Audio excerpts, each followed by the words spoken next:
Good morning, guys. Happy Monday.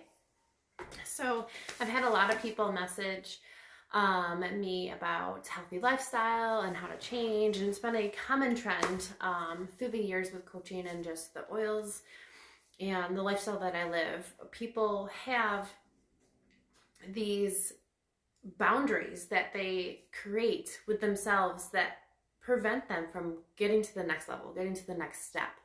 And, we create these boundaries because change is always uncomfortable. It pushes us. It makes us feel emotions that we don't want to feel. It makes us do things that are not in our normal routine. And a lot of us will struggle with the healthy lifestyle and regress back to those mindsets, regress back to that eating and those actions because it's easier.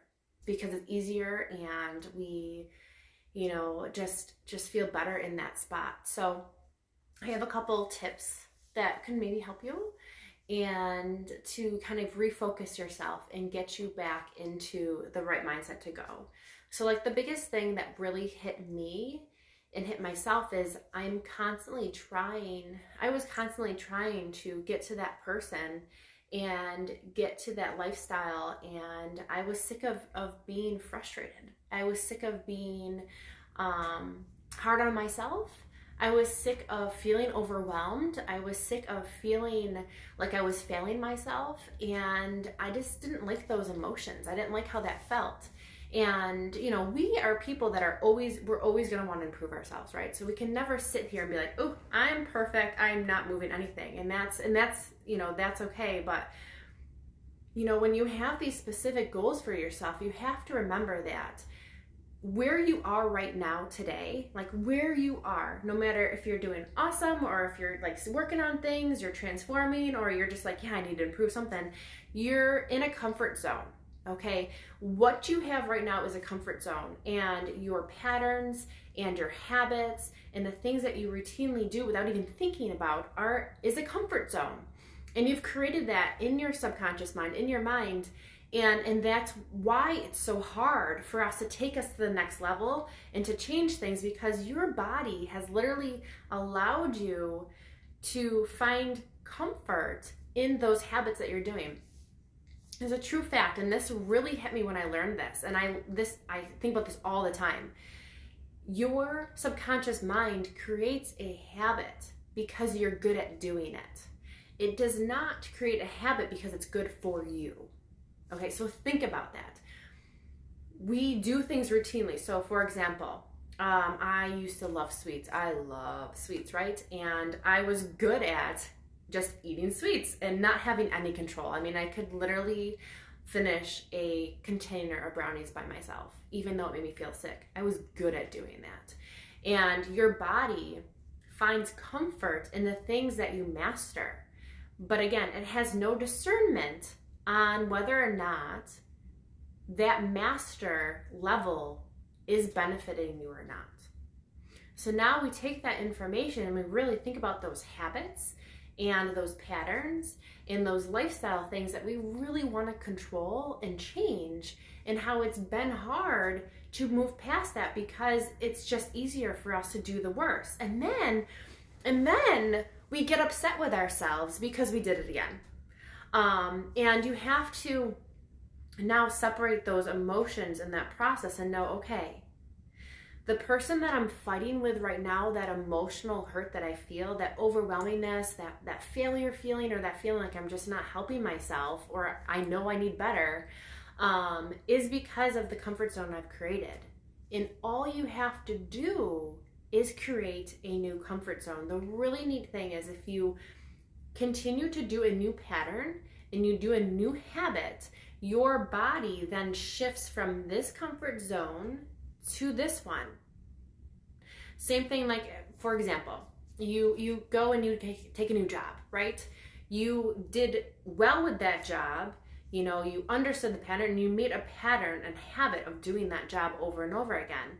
And then you shift to that new job and you have to learn all the new things. It can be overwhelming because you have to meet the new people, you have to do all those things. And at first, it can be extremely overwhelming but empowering, or just really hard and you hate it. But you know that if you continue to do that job, you're going to get better at it. And you do get better at it. Our lifestyle is the same way. But for some reason, we're so stinking hard on ourselves that we don't see it that way. So I really urge you to just sit down and be like, okay, I'm going to stop being hard on myself for the comfort zone that I created, because my body has no idea that it's positive or negative for me. But what I do know is that I have the power to change it. So let it go. And when you eat that extra donut, or you have more to eat than you needed to, or you act out of an emotion that you don't want to, but you do because you're used to that, instead of just being super hard on yourself, being like, okay, I know how this feels. I need to change this. I want to change this. And put that into your mind instead of just soaking down into those negative emotions. Lift yourself back up. Be like, okay, these are old patterns. I don't need to have these. I'm going to change them. And continue to put power to that. And your body is going to actually shift that positive energy into that pattern too. So a really cool thing about the brain that people don't realize, which we would think we would know, but say you have this habit. This is the habit. This is the bad habit of overeating, right? And it actually has these little branches that are off of it, and they're the patterns in which you do it. When I'm feeling insecure, I do it. When I had a bad day, I do it. And all those patterns that link to that habit, right? Because there's usually numerous ones. Every single time you do one of those habits, you actually create a chemical in your brain that strengthens that habit, makes it strong, and bonds it to that habit. So you're basically recharging it, right? Making it super strong. But if you stop doing that habit, the chemical bond, it's actually a type of glue, that bonds it to that habit will actually get weaker. And eventually, if you don't fuel this for long enough, it'll fall off. It'll fall off. So yes, we can reprogram our minds. We can reprogram our habits. We can reprogram everything that we want to adjust. We just have to do it, and we have to take the time to do it. And it's really cool because you can think about it this way. You can have your weaknesses once in a while, or go back to that habit once in a while. But as long as that other habit is stronger and being fueled, that one's not going to be as strong, and it's not going to have as much glue, and it's not going to have as much effect on you. Doesn't that sound it sounds way better. And that really helped to shift my mind too. I actually haven't had sugar in a month. I haven't had it in a month. And it's crazy for me, because even though I teach that, I had weaknesses where I would just treat myself, right? But now I know that it's not a treat for me. And instead I made like a smoothie, and that's a treat. And I shifted that mindset. So instead of me, when I feel certain ways, going to that carby thing, I now go to the salad, or work out, or put oils on and do a foot bath. And I have changed that habit to something else. And you can do that too. So just know that it's not, you're working against something that your body doesn't realize is bad for you. So you have to just show it a different avenue. You have to show it a different solution, and continue to do that over and over again, so that becomes stronger versus the other one. And know that consistency, we all know consistency with any habit is key, and that's why. That's why it's key, because we're reprogramming that link, that bond to that energy.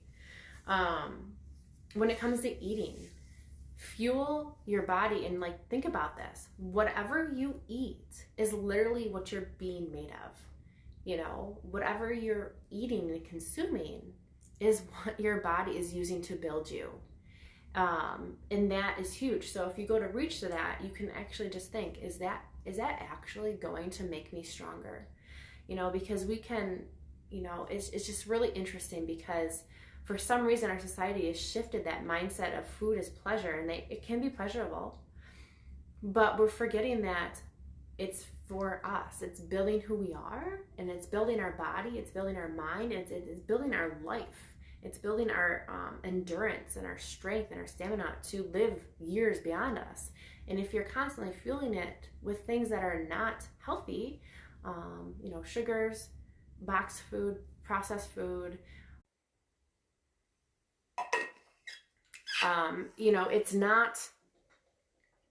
that's not something we can live long with. We actually need good stuff. So, Stephanie, what do you eat?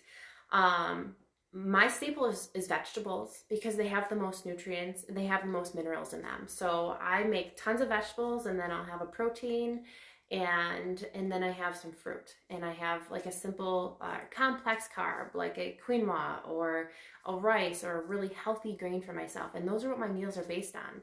I have 2 smoothies a day, and I put a ton of spinach in them. I put a ton of fruit in them, and vegetables in them, and I have those in between my meals. And I drink a lot of water, and I fuel myself with that stuff. And that is now my go-to if I'm hungry. I'm like, I'm gonna have a smoothie, or I'm gonna have guacamole and carrots. And I've shifted that from like, I'm snacky, because you can shift that mindset. You just have to consistently do it. And you just have to consistently fuel yourself that way. And you'll actually notice you start changing. You actually notice that your mindset starts changing. And the most important part is your comfort zone of what's comfortable for you and what you're good at actually starts shifting to this new mindset, this new way of eating, this new, and the thing is like, you deserve that, because we sit here all the time and we can critique ourselves. We sit here and we'll think of the things we should be doing or the things we want to do, and then all these things, and majority of our emotions are the things of what we're battling and going through. And if you can actually eat really healthy and have healthy habits, it gives you empowerment. It makes you feel really good, and also helps you to gain your confidence back. And then maybe you'll start working out. Maybe you'll start doing some things for yourself every day instead of filling it with everybody else's stuff. And you'll start to find this inner peace. And those things can become part of your comfort zone. You just have to realize and look in the mirror and be like, all of this stuff is in my control. All this stuff is in my control. I just have to decide to change it, and I have to just work at it. And consistently work at it. And the days that I fall short, let it go. Just let it go and say, that was my old comfort zone. My new one, I'm going to readjust, the next meal or tomorrow. And just know that those things, they don't have to be a part of you, and you just have to slowly let them go. My last part about this is remembering that you're doing these healthy things for yourself, and you deserve these things, because no matter what we do, this is what God gave us. This is where we're supposed to be. So when you do these things, you might get people that pick on you because you're eating salads instead of pizza. You might get people that pick on you because you're working out or whatever. But you know what?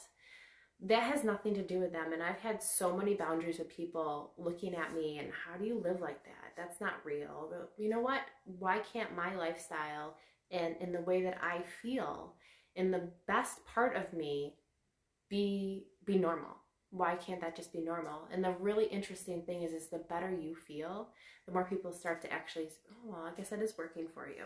Or let me know how you do that. And they'll start letting that go, because those negative things that people are saying to you are them reaching out because of their fears, or their unsureness of whether or not they can do that, or not understanding what you're doing. So the more you can help yourself, the more your energy can raise other people up and show them that you can make a change if you really want to. You can be there for yourself and not be selfish. That's another thing, is one more thing on my list is selfishness. Doing this is taking time for yourself is selfish. Doing all this, no, it's not. We deserve the best we can be for others is the best we can be for ourselves.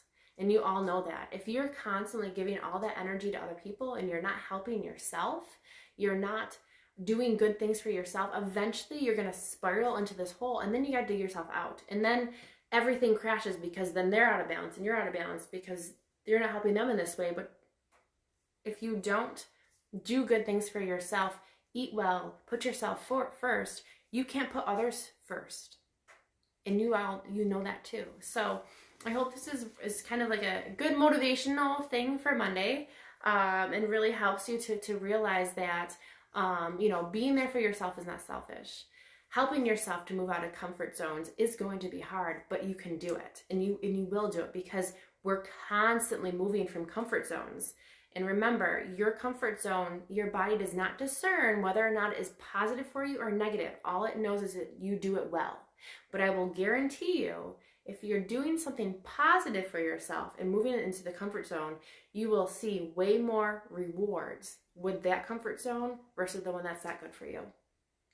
because the good one doesn't come with that guilt, that insecurity, that failure, that down feeling for yourself. This one, the happy one, the good one, where you're fueling yourself in proper ways, mentally and emotionally and physically, comes with empowerment and confidence and awareness that you can do things, and then it opens up new windows. So I believe in you guys. I know you can do it, because despite where I am in my journey, I know that I've come a long way, and that's because I just realized that I deserve better, and that you deserve better. So just continue to do it, to continue to help yourself, continue to be consistent, do something every day consistently that helps you, and realize that it's going to get easier. You just have to put in that legwork. And once it's easier, once your body's made that bond and there's strong energies and glue towards that good habit, it's not going to feel like work anymore. And that's the last thing. Think of that person that you want to be, that realistic person you want to be in the next 6 weeks, the next 6 months, the next year. And think about how that person feels, how that person looks, how that person mentally feels, how that person emotionally feels. And think about how good that would feel if that's your new comfort zone. And then write down some things that are going to help you get there. Some realistic, we have to be realistic things that help you get there. And then when you get to that comfort zone in 6 weeks, you can reassess and say, let's get me to 6 months. What can I do? And write action steps. And I like to, like I've talked before, put some A and B options with what might come in your way, what blocks you might come across, and write ways that you're going to get past that. The more you can plan for your comfort zones and your success, the better you're going to be able to do it. And the more motivation you're going to have to do it. So I hope this was helpful, and you guys have a energized, beautiful day. I'll talk to you soon.